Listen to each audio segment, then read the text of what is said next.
শুরু করছি আজকের গল্প শিবরাম চক্রবর্তীর লেখা হর্ষবর্ধনের ওপর টেক্কা। হর্ষবর্ধনের বাড়ি চেতলায়। বাড়ির পেছনের ফাঁকা জায়গাটা ঘিরে করাত দিয়ে কাঠ চেরার এক কারখানা তিনি বানিয়েছেন। তার আফিস ঘর বাড়ির একতলায়।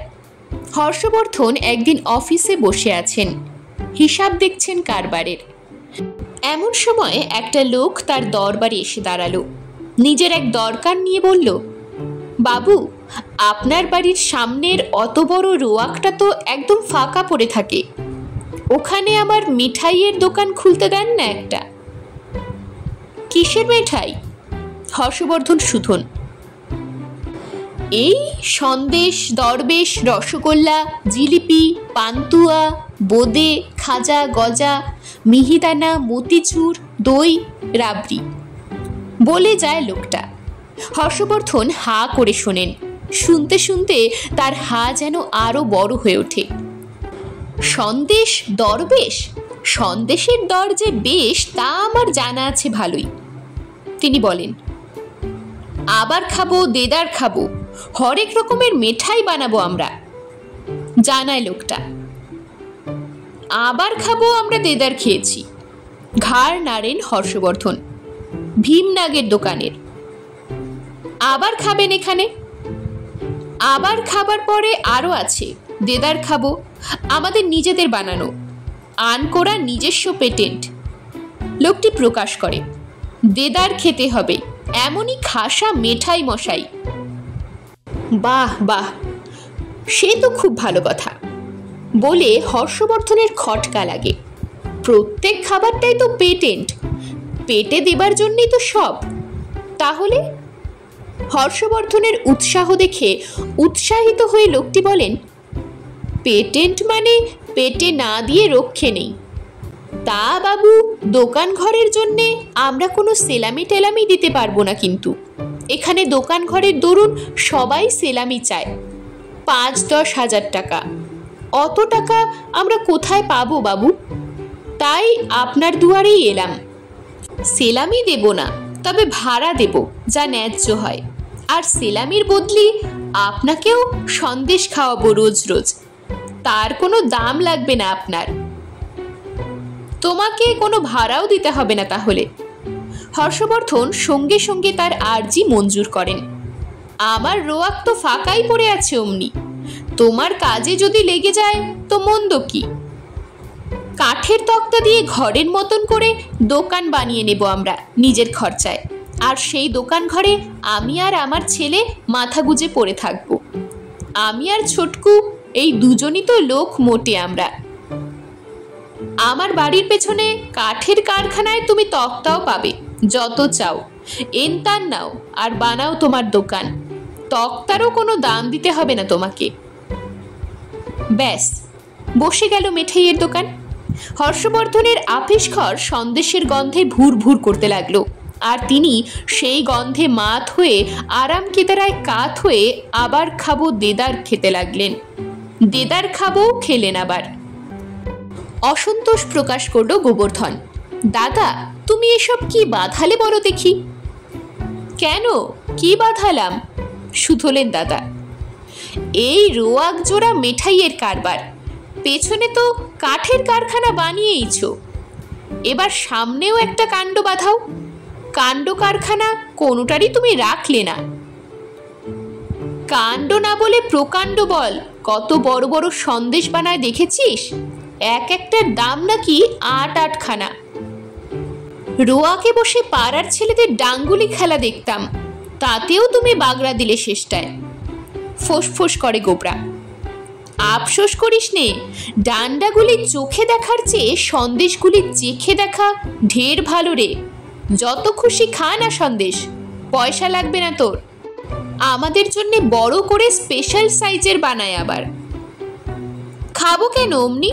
খেতে যাবো কেন? আমাদের কি কিনে খাবার পয়সা নেই নাকি? আমরা কি গরিব? পরের মিষ্টি খাবো কেন অমনি অমনি? মিষ্টি তো পরের থেকেই খেতে হয় রে বোকা। যে মিষ্টি বল না, পরের পেলে পরের খেলে মিষ্টি লাগে আরো, যদি তা অমনি মেলে আবার। দেখিস না খেয়ে তুই একদিন। তা যদি না হবে তো বড় লোকেরা নেমন্তন্ন বাড়ি গিয়ে গান্ডে পিণ্ডে গিলে আসে কেন বলতো? তাদের কি পয়সার অভাব? বাড়িতে কি খেতে পায় না নাকি? অমনি অমনি পরের মিষ্টি খাবো তাই বলে? দাদা, তুমি চেতলায় এসে ভারী হিনচেতা হয়ে পড়েছো দেখছি। অমনি কিসের, ভাড়ার বদলি তো। দাদা জানান, ওইটুকুন রোয়াকের ভাড়া হতো নাকি মাসে 300 টাকা, আর সেলামি অন্তত 3000। লোকটাই বলেছে আমায়। তার বদলেই দিচ্ছে তো। ওই যে ভার ভার সন্দেশ দেয়, আসলে তা হচ্ছে দোকানের বদলে ওর সন্দেশের ভাড়া। এমন সময় দোকানদার প্রকাণ্ড এক রেকাবি ভর্তি সন্দেশ এনে দুজনের সামনে রাখল।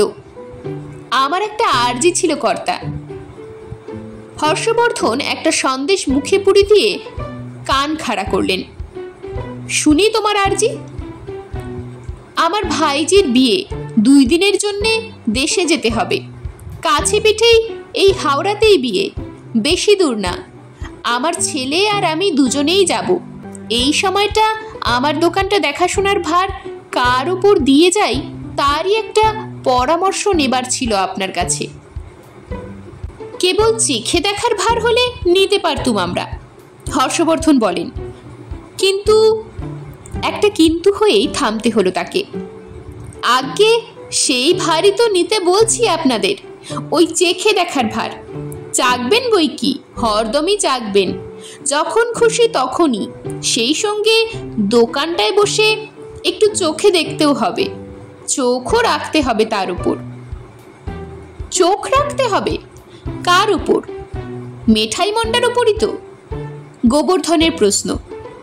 হর্ষবর্ধন বলেন, সে আর এমন শক্ত কি? মেঠাই মন্ডা সামনে থাকলে নজর কি আর অন্যদিকে যায় কারো ভাই? আগে নজর রাখতে হবে পাড়ার ছোড়াদের ওপরেই, জানায় দোকানি। তারা বড় সহজ পাত্র নয় মশাই। তা আপনার ছেলেকে দোকানে বসিয়ে রেখে যান না, বিয়ে বাড়িতে গিয়ে সে আর করবেটা কি? ছেলেরাই ভালো নজর রাখতে পারে ছেলেদের ওপর। গোবর্ধন বাতলায়, ছোটকা থাকবে দোকানে? তাহলেই হয়েছে। এই 2 দিনেই আমার দোকান ফাঁক হয়ে যাবে মশাই। সেই জন্যই তো আরও ওকে এখানে না রেখে সঙ্গে নিয়ে যাচ্ছি। ওর যা এক একজন বন্ধু আছে জানেন, দেখতেন যদি, ঘোতকা, হোতকা, কোতকা, কি সব নাম যেন, কিন্তু এক একটি চিজ, ভারী ইতর তারা। ও তাদের লুকিয়ে লুকিয়ে সন্দেশ খাওয়ায় রোজ। ছোটকা বাবার পাশে দাঁড়িয়ে দাঁড়িয়ে শুনছিল সব, প্রতিবাদ করতে যায়, কিন্তু বাধা পায় হর্ষবর্ধনের কথায়। তা ইতর লোকেদের জন্যই তো মেঠাই মন্ডা মশাই। শাস্ত্রে তো বলেই দিয়েছে, মিষ্টান্ন মিতরে জনা, অর্থাৎ কিনা মিষ্টান্নম ইতরে জনা। ছেলেটি বলে ওঠে, মোটেই তারা ইতর নয় বাবু, তারা আমার বন্ধু সব। শোনো বাবা, বাবুর মুখেই শোনো। তোমার শাস্ত্রে কি বলেছে শোনো ওর মুখে। মিষ্টান্ন মিতরে জনা মানে কিনা তোমার মিত্রদের জন্যেই যত মিষ্টি, তাদের তুমি খুব কষে মিষ্টি খাওয়াও। মিতা মানেই তো মিত্র, আর মিত্র আর বন্ধু এক কথা, তাই নয় কি বাবু? গোবরা সাড়া দেয়, ঠিক কথা। যাকে বলে মিতা তাকেই বলে মিত্র, তাকেই বলে বন্ধু। ইংরেজিতে আবার তাকেই বলে ফেরেন্ডো। ওর ফেরেন্ডোদের ঠেলাতেই আমায় ভেরেন্ডা বাজাতে হবে, মিঠাইয়ের দোকান তুলে দিতে হবে। হয়তো পাট তুললেও হবে না, আপনিই উঠে যাবে দোকান। ছোটকাকে ভুলিয়ে ভালিয়ে ওর ঘাড় ভেঙে বজ্জাতগুলো রোজ রোজ যা রসগোল্লা পান্তুয়া সাবার করে যায়, কি বলবো বাবু। তা বেশ তো, 2 দিনের জন্যেই যাচ্ছেন তো? গোবর্ধনের বুঝি সহানুভূতি জাগে। এই 2 দিন না হয় আমি দেখব আপনার দোকান। এমন আর কি শক্ত কাজ? রসগোল্লার দাম 2 আনা, সন্দেশের দামও ওই, পান্তুয়ার দামও ওই, নগদ দাম নিয়ে বেচতে হবে, এই তো ব্যাপার। তা এ আর এমন শক্ত কি? সেই সঙ্গে আবার নজরও রাখতে হবে যে, মনে করিয়ে দেয় মেঠাইওয়ালা। ওই 3 জনের ওপরেই তো। কি বললেন? হোতকা, ঘোতকা আর কোতকা, তাই না? অবশ্যই আমি চিনি না তাদের কাউকে, তবে নামেই বেশ মালুম হচ্ছে। হোতকা চেহারার কেউ এলে তাকে আর ঘেঁষতে দেব না দোকানে, সেইটাই হোতকা হবে নিশ্চয়ই। আর ঘোতকা নিশ্চয়ই ঘোত ঘোত করতে করতে আসবে, নইলে আর নাম ওরকমটা হলো কেন? ওর আওয়াজেই টের পাওয়া যাবে। আর কোতকা যদি আমার ত্রিসীমানায় আসে, আমাকে ঠকানোর চেষ্টা করে যদি, ऐसा এক কোতকা লাগাবো যে নিজের নাম ভুলে যাবে বাছাধন। ব্যাস, তাহলেই হবে। হাসি খুশি হয়ে উঠল দোকানদার। কাল দুপুরের গাড়িতে যাচ্ছি আমরা, আপনি দুপুর থেকেই বসবেন তাহলে। কাল আর পরশুটা কেবল, তারপর দিন ভোরেই আমরা ফিরে আসছি। কিন্তু এবার গোবরা একটু কিন্তু কিন্তু করে। দেখুন, মিঠাই খেতে জানি, বেচতেও পারি হয়তো, কিন্তু বানাতে জানি না যে, সেটার কি হবে? দুদিনের মতো সন্দেশ, রসগোল্লা আর পান্তুয়া বানিয়ে রেখে গেলাম। এক কড়াই পান্তুয়া, এক হাঁড়ি রসগোল্লা আর এক ঘড়া সন্দেশ। বেশ বেশ, তাহলেই হলো। আমার কাজ তো এই দুদিন চোখে দেখা কেবল, তা আমি পারবো খুব। তবে আমার চোখে দেখাটা তেমন হবে না হয়তো। দাদার মতন আমার তেমন হজম শক্তি নেই তো বাবু। তাহলে দয়া করে আপনিই বসবেন বাবু, অনুনয় করল দোকানদার। হয়তোবা হর্ষবর্ধনের প্রতি একটু কটাক্ষ করেই মনে হয়। পরদিন দুপুরে দোকানে বসেছে গোবর্ধন। খদ্দেরের তেমন ভিড় থাকে না দুপুর বেলাটায়, বেচা কেনার হাঙ্গামা কম। মাঝে মাঝে অবশ্যই দু একজন আসছিল বটে, একটা জিলিপি কি একটা বোঁদে কিনতে 2-4 পয়সার। কিন্তু 2 আনার নিচেই কোনো খাবার তৈরি নেই জেনে ফিরে যাচ্ছিল আবার। খানিক বাদে একটা ছেলে এসে দাঁড়ালো দোকানের সামনে। গোবর্ধনকে সেখানে বসে থাকতে দেখে ছেলেটি যেন একটু থতমত খেয়েছে বলে মনে হলো গোবরার। কি চাই হে তোমার? তাকে জিজ্ঞেস করলো সে। পান্তুয়া খেতে এলাম, সোজা বলল ছেলেটা। পান্তুয়া খেতে এলে তার মানে? পান্তুয়া খাই যে, রোজই খাই তো, ছেলেটি জানায়। রোজই খাও বটে, তোমার নাম কি হোতকা নাকি গো? কেন, হোতকা হতে যাব কেন? পান্তুয়া খেলে কি কেউ হোতকা হয় নাকি? ছেলেটি যেন অবাক হয় একটু। না, তা কেন হবে, এমনি শুধোচ্ছিলাম, জানায় গোবরা। হোতকা কথিত ছেলেটির তবুও যেন আপত্তির কারণ যায় না। হোতকা পনাটা কোথায় দেখলেন শুনি? তা বটে, ফড়িংয়ের মতনই টিংটিঙে, হোতকা তোমাকে বলা যায় না বটে। তবে তুমি কি কোতকা? রামু, কোতকা আমার 14 পুরুষের কেউ নয়। তবে তোমার নামটা কি জানতে পারি একবার? আমার নাম মশা, বুঝলেন মশাই। মশা, অদ্ভুত নাম তো। গোবর্ধন অবাক হয়, এরকম তো কখনো শুনিনি ভাই। তা এমন নাম হবার কারণ কি?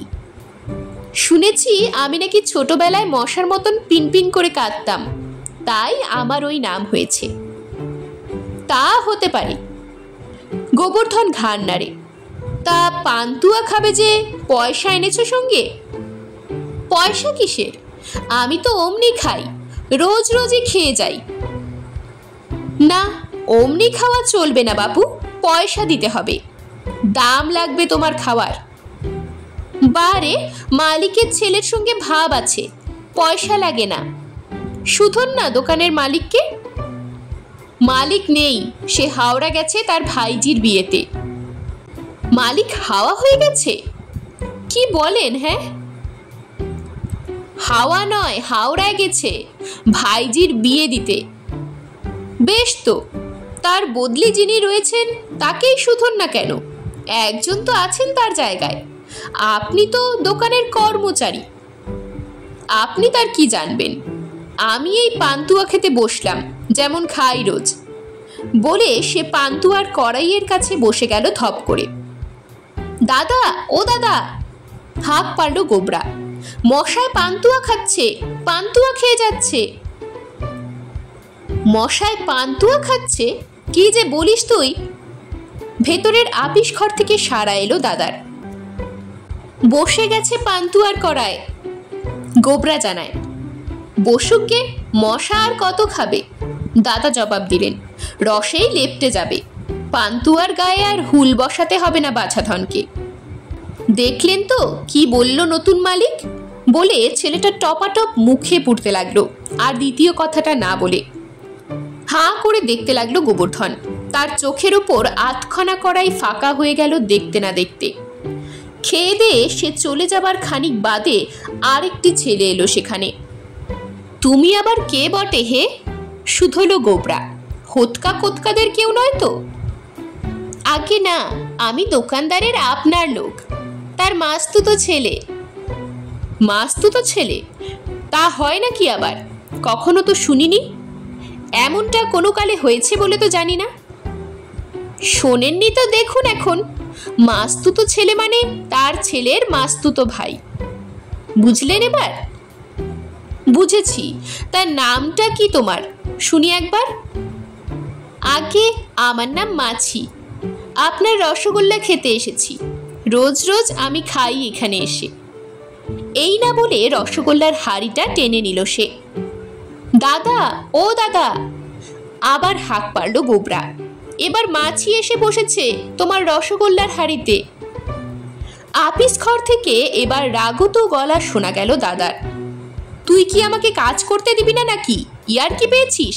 একটা মাছি তাড়াতে পারছিস নে, তাড়িয়ে দে। সামান্য একটা মাছিকে তাড়াতে কতক্ষণ লাগে? তাড়ানো যাচ্ছে না যে, গোবরা জানায়।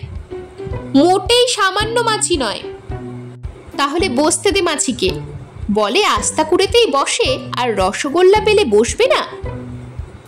বসুক তাহলে, খাক রসগোল্লা, বলে হাল ছেড়ে দেয় গোবরা। আস্ত এক হাঁড়ি রসগোল্লা সাবার করে মুখ মুছে উড়ে যায় মাছিটা। তার খানিক বাদে হাতের কাজ সেরে দাদা এসে হাজির সেখানে। দোকানের হালচাল দেখে তার সারা মুখ আহ্লাদে আটখানা হয়ে উঠল। বাহ, খাসা চালিয়েছিস তো দোকান। বাহবা দিলেন তিনি গোবরাকে। অর্ধেক মাল তো এর মধ্যেই বেচে ফেলেছিস দেখছি। বেচতে পারলাম কই, মশা মাছিতেই সাবড়ে দিয়ে গেল সবটা। কি বললি? মশা মাছিতে সাবার করে দিয়ে গেল খাবার? বলছিস কি রে? তবে আর বলছিলাম কি এতক্ষণ হেঁকে হেঁকে তোমায়? তা তুমি তো কানই দিলে না, গ্রাহ্যই করলে না আমার কথা। উড়ন্ত মাছি, উড়ন্ত মশা? মোটেই উড়ন্ত নয় দাদা, রীতিমতন দুরন্ত। দুরন্ত মশা, দুরন্ত মাছি, দু পেয়ে সব। মশা মাছিদের পাল্লায় পড়ে একেবারে লেজে গোবরে হয়ে গেছিস দেখছি। হর্ষবর্ধন বলেন, এরাই সেই হোতকা কোতকার দল, বুঝলি রে। দাঁড়া, এবার আমি বসছি দোকানে। অর্ধেক খেয়ে গেলেও অর্ধেক পড়ে আছে এখনো। নগদ দামে এটা বেচতে পারলেও লাভ না হোক, দোকানের লোকসানটা বাঁচবে অন্তত। গোবর্ধন উঠে দাঁড়ালো। হর্ষবর্ধন বসলেন পাটিতে। একটি ছেলে এসে পান্তুয়া চাইল এবার। গোবর্ধন বলল, ওই দাদা, আবার একজন এসেছে, ওদের জাত গোষ্ঠী নিশ্চয়ই। তুমি কি পিঁপড়ে নাকি হে? জিজ্ঞাসা করেন দাদা। পিঁপড়ে মানে পিপিলিকা। সাধু ভাষায় কথাটা আরো পরিষ্কার করেন তিনি। মানে এখানকার বেশিরভাগ লোকই তো মশক, মক্ষিকা আর পিপিলিকা। বেশিরভাগ লোকই পিপিলিকা? কেন, কথাটা কি ভুল হলো নাকি? লোকদের ইংরেজিতে কি বলে শুনি? পিপল বলে না? গাছকে তো বলে থাকে জানি, ছেলেটি জানায়। বলে পিপুলের গাছ। তা তোমার লোকেরা মশামাছি না হোক, এখানকার বালকরা তো বটেই। হর্ষবর্ধন ব্যাখ্যা করে দেন এবার। কিন্তু আমি পিঁপড়ে হতে যাব কেন শুনি? আমি তো পান্তুয়া কিনতে এসেছি। ও, পান্তুয়া কিনবে? তা বেশ বেশ, উৎসাহিত হন এবার হর্ষবর্ধন। কিন্তু পান্তুয়া কত চাই তোমার? কিলো খানেক। 5 টাকা দাম পড়বে কিন্তু। পড়বে তো কি হয়েছে, দেব দাম। ছেলেটি বলল, পান্তুয়ার কিলো 5 টাকা করে, তা কে না জানে। যাক, কেনার বদ অভ্যেস আছে তাহলে তোমার, ভালো কথা। একটা বড় ভার ভর্তি কিলোখানেক পান্তুয়া ওজন করে তার হাতে তুলে দিলেন হর্ষবর্ধন। এই নাও, দামটা দাও তো দেখি এবার। না, এ পান্তুয়া আমি নেব না, কেমন যেন দেখছি পান্তুয়াটা, খাবলানো খাবলানো। ছেলেটি বিরস মুখে ফিরিয়ে দেয় ভার। হ্যাঁ ভাই, যা বলেছ, একটা মশায় একটু আগে খাবলে গেছে ওগুলো। গোবর্ধন সাড়া দেয় তার কথায়। মশায় পান্তুয়া খায় বলছেন কি আপনি? অবাক হয় ছেলেটা। তারপর নিজেই সে তার কথার জবাব দেয়, তা খেতেও পারে মশাই, চেতলার মশার অসাধ্য কিছু নেই। শুনেছি একবার চেতলার থেকে একটা লোককে চ্যাংদোলা করে তুলে নিয়ে গেছিল হাজার হাজার মশায়, তারপর তার রক্ত শুষে খেয়ে ছিবড়েটা ছুঁড়ে ফেলে দিয়ে গেছিল রাস্তায়। শুনেছি বটে। তুমি তা শুনেছ কেবল, আমি নিজের চোখে দেখলাম। গোবর্ধন ব্যক্ত করে।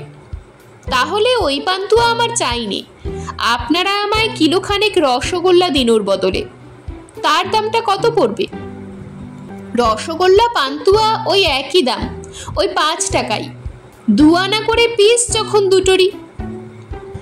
রসগোল্লাটা আবার মাছি বসা নয় তো মশাই? ঠিক ধরেছ, বলল গোবরা, মাছি বসাই বটে। আপনারা মাছি বসানো রসগোল্লা দিচ্ছেন আমাকে? মাছিরা যেখানে সেখানে যত নোংরা জায়গায় গিয়ে বসে, যত জীবাণু নিয়ে আসে, খেলে অসুখ করে। না, আপনি ওর বদলে 5 টাকার সন্দেশ দিন আমাকে। সন্দেশও ওই 2 আনা করেই পিস তো?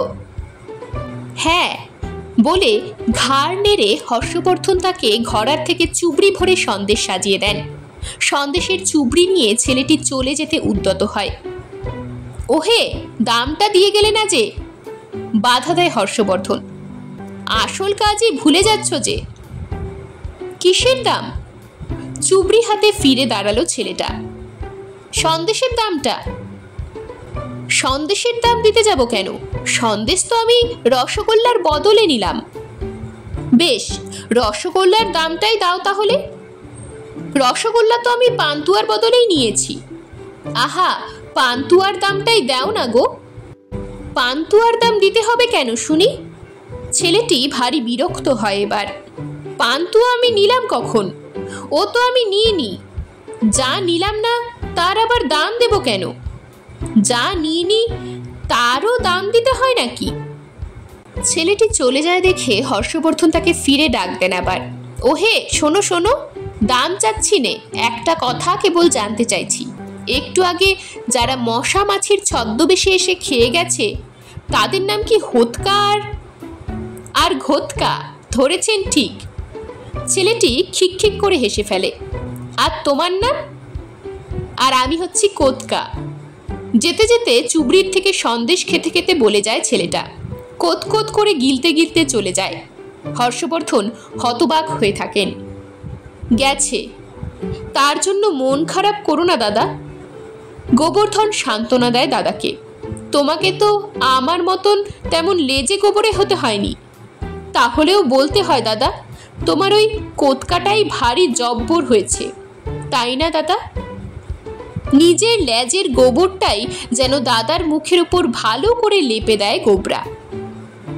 কোতকা দিয়ে গেল বলছিস কি রে? কোতকার উপর আরো কোতকা লাগিয়ে গেল আমার। হা হুতাশ করেন দাদা। আধ ঘরা সন্দেশ নিয়ে গেল ছোড়াটা, আমার একবেলাকার খোরাক। এরকমই আরো সব গল্প পেতে চ্যানেলটিকে সাবস্ক্রাইব করে দেবেন। আর গল্পটি যদি ভালো লেগে থাকে তাহলে লাইক, শেয়ার আর কমেন্ট করে দেবেন।